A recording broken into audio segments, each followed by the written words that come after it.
Bismillah ar-Rahman ar-Rahim. The misconception I intend to discuss today vis-a-vis the concept of prophethood relates to the notion that there are people who think that if we visit the grave of the Prophet Muhammad sallallahu alaihi wasallam, then his intercession becomes mandatory for us. Now, this concept, of course, has arisen because of some hadith narratives, and our muhaddisun or scholars of hadith themselves have specified that none of these narratives is sound. However, the two primary narratives in this regard I'll present before you and also present the critique which arises on these narratives.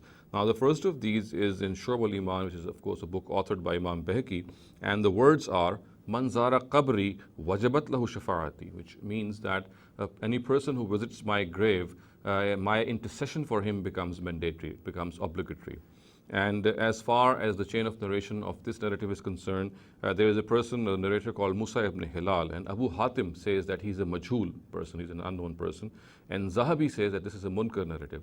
So therefore, we can clearly see that this narrative is not sound and nothing can be derived on its basis. Similarly, there is another narrative which is also quoted by Bayhaqi in his book Sunan al-Kubra, and the words of this narrative are, Man zara qabri, aw qala man zarani, kuntu lahu shafiyan aw shahida, which means that anyone who visits my grave or visits me, I'll be his intercessor, or I'll bear a witness over him. Now, this narrative is also suspect.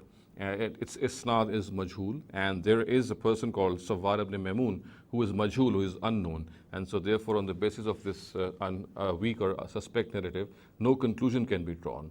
So we can sum up by saying that both these narratives are weak and unsound, and this notion that anyone who visits the grave of the Prophet Muhammad sallallahu alaihi wasallam will win his intercession is an alien concept, and it has arisen because of these narratives, and these narratives, as I have clarified, are not sound at all, and no derivation can be made on their basis. أقول قولي هذا واستغفر الله لي ولكم ولسائر المسلمين والمسلمات.